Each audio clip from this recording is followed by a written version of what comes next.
Hi there guys, this video is about Raw, last night's Raw, and there are 6 talking points in this article that I've got that I'm going to go through with you all now.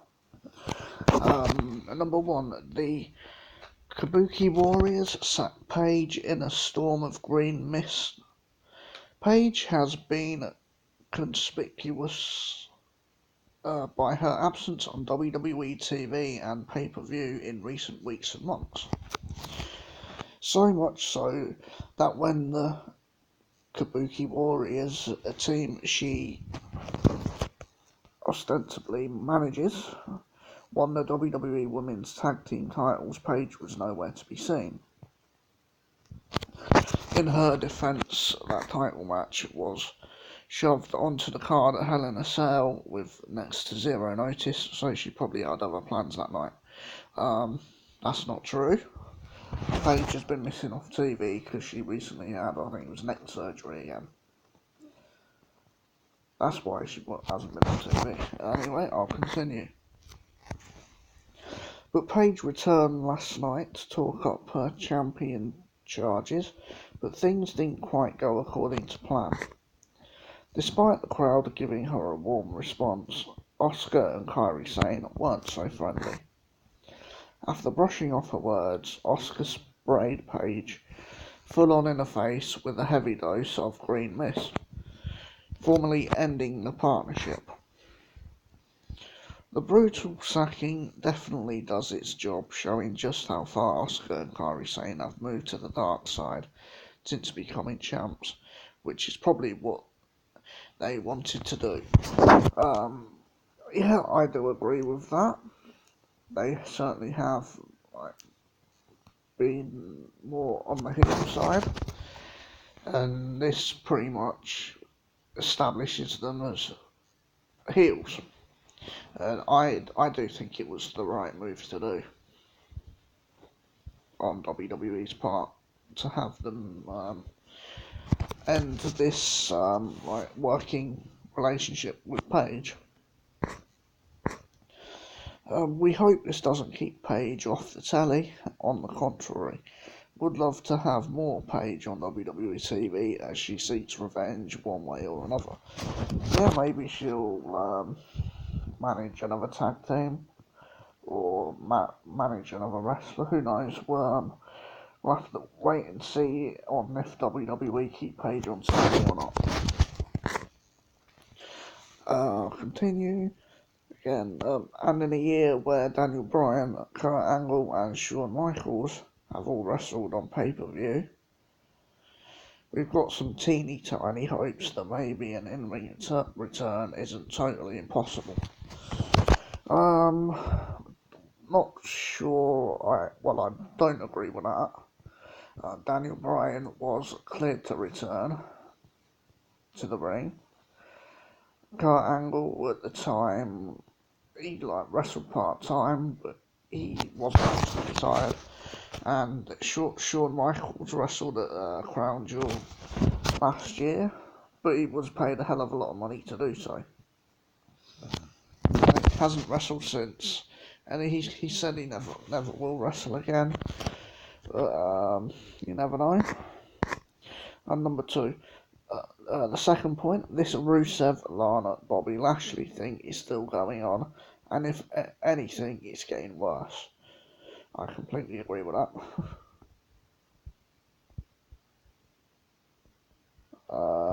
So Crown Jewel is days away. Oh, that's about the tag titles. So what do we get to close out Monday Night Raw? We get a divorce court segment hosted by Jerry Lawler, which starts with Lana accusing Rusev of infidelity and ends with Lana and Bobby Lashley snogging it again near Rusev's beat-up body. This angle wasn't any fun when it started, and every subsequent twist has just made it more tedious. I completely agree with that. I wasn't a fan of this angle when it started, and after watching that particular segment from last night's Raw, I hate it even more.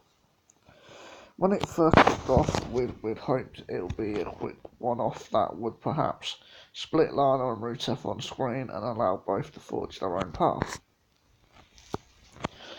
Instead, it's dominated not only the on-screen time of all three wrestlers, but it's stinking up the whole show every time it's on. I again completely agree. All three deserve so much better than this, and we're just begging for it to be over. Yep, completely agree with that point on the whole Rusev, Lana and Lashley storyline. Number 3, Natalya and Charlotte Flair is a team we can get behind.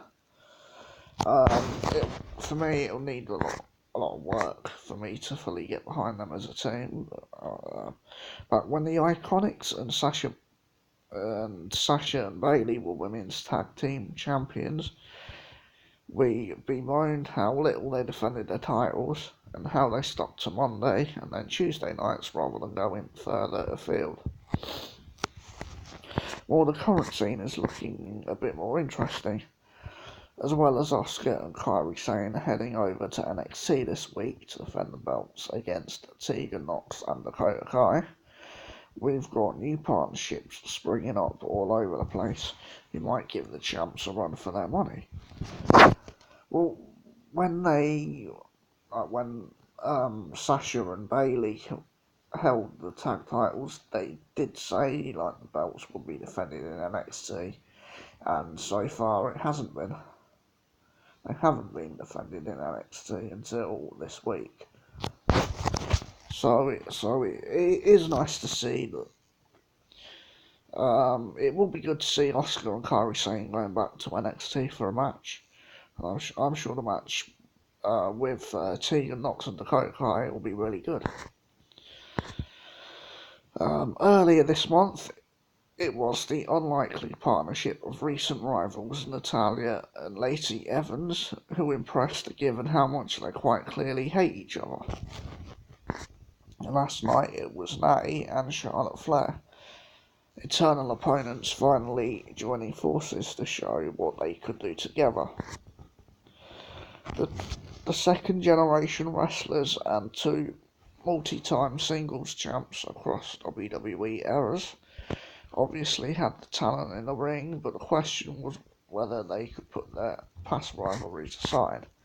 Well, last night proved that they could, with plenty to spare, as they put away ex-tag champs, the Iconics, with relative ease.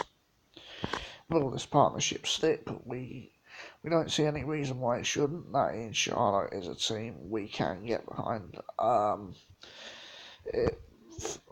me, that team, I think it will take time for me to get behind that team, as I'm not really much of a fan of either Natty or Charlotte, even though I do enjoy watching Charlotte wrestle for the most part. I'm just not really a fan of Charlotte's character. But while Charlotte's doing this tag thing with Natty, though, if it carries on, she's not in the title hunt. She won't be in the title hunt, which I do like. The next one, number 4. Seth Rollins gives a hint of how far he'll go in Saudi Arabia to beat The Fiend Bray Wyatt. Seth Rollins' upcoming match with The Fiend Bray Wyatt has not only been made a Falls Count Anywhere match, but, and we quote, Falls Count Anywhere match that can't be stopped for any reason. That is the most stupid quote thing, though, that they could have come up with. Can't be stopped for any reason. So basically this match is going to go on forever, because it can't be stopped. Why they announced it like that, I'll never know. That's the sort of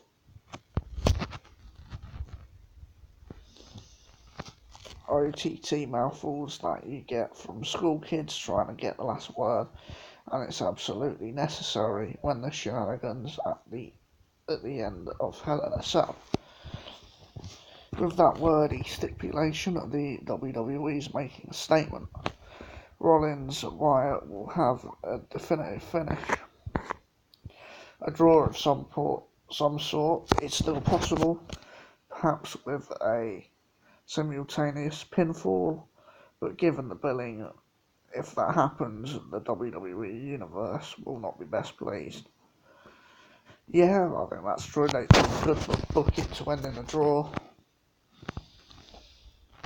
but they won't. I mean, with this, I do think Seth Rollins will win, because Brock Lesnar won the WWE titles on SmackDown. Seth Rollins is a Raw, and Bray Wyatt's a SmackDown superstar. Unless they keep the belt on that show, and Bray ends up moving over to Raw, which I don't think they're gonna do it that way. So assuming we do get a finish, both men will need to go to the very extremes to put away the other. And last night, Seth Rollins showed how far he's willing to go when he eventually pinned Eric Rowan under a forklift truck. I thought that finish was stupid. But will that be enough to beat the Fiend? We'll find out in a few days. Point number 5, the Viking Raiders are back squashing local boys, and we need AOP's return more than ever. The Viking Raiders shrugged off their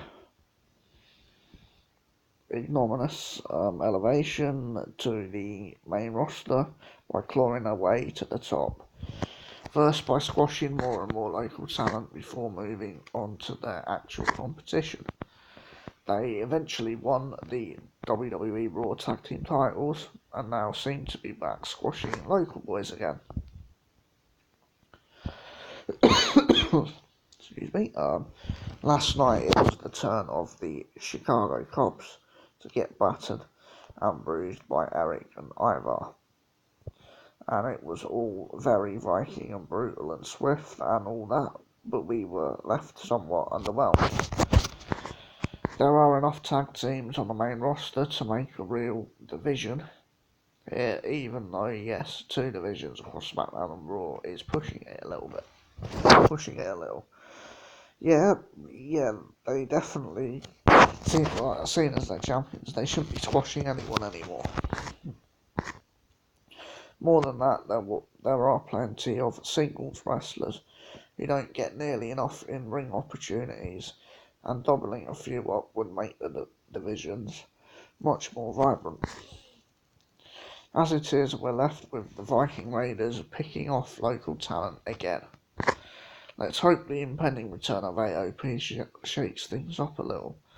Yeah, maybe we'll see Viking Raiders against the Authors of Pain. We'll see what happens in future shows. And the last point, despite the new brand split, the WWE shows are still bleeding into each other, but that's okay. Not sure how much of this I'm going to agree with, but we'll see. We moaned about the wildcard rule and how it ripped up the integrity of not only the brand split, but really of both Raw and SmackDown as workable shows. Well, post-draft, we're almost back to red and blue, sensibly split. We'll allow Seth Rollins versus Bray Wyatt to play out as it started before the draft. Well, yeah. But some other brand divisions have all but dissolved. The rebranded NXT Cruiserweight Championship is now fought for on NXT. And lighter NXT talent can pop over to 205 Live to compete on that show too. I have no problem with that. Meanwhile, ex-205 Live stars like Cedric Alexander, Ali, Buddy Murphy, and now Humberto Carrillo are lighting up Monday or Friday nights. Main roster talent in Finn Balor has moved permanently over to NXT, and others may well follow in months and years to come. Well, I do agree with Finn Balor going back to NXT. He wasn't being utilised properly at all on the main roster. Going back to NXT has already done him some good, like seeing his heel turn last week. It'll be interesting to see where they go with Finn Balor as a heel, whether he'll join the Undisputed Era or he'll be on his own. I'd keep him on his own personally, but we'll see. The WWE Women's Tag Team titles will finally be defended on NXT this week, opening up a whole new avenue for those belts. Despite our disquiet over the wildcard rule, we don't mind one bit. Well, Sasha and Bayley, as I said earlier, when they were champions, said that the women's tag titles will be defended on all three brands. And that was before the wild card rule came into play. While Raw and SmackDown need to have two properly distinct rosters to make sense as separate shows and to properly spread out the massive amount of talent, it actually makes plenty of sense to mix up the other shows. NXT and 205 Live are ostensibly developmental brands, and although in 2019 they operate more as a third and fourth brand in their own right, having that interaction and crossover with Raw and SmackDown is key to integrate them into the whole WWE system and get more eyeballs on each show. Without that, you end up with shows like 205 Live featuring great wrestling every single week that's not watched by nearly enough people. Yeah, that has been the case with 205 Live. And even with NXT, I know that the majority of people that watch the main roster don't necessarily watch NXT, and I think that's a shame because NXT is the better of the three shows by far. There's still more that could be done to establish and integrate each part of the WWE ecosystem, but it looks like we're part of the way there. Well, yeah, to a degree, I do agree with that last point. Anyway, guys, if you enjoyed this video, then hit the like, subscribe, and don't forget to share, and I'll see you next time.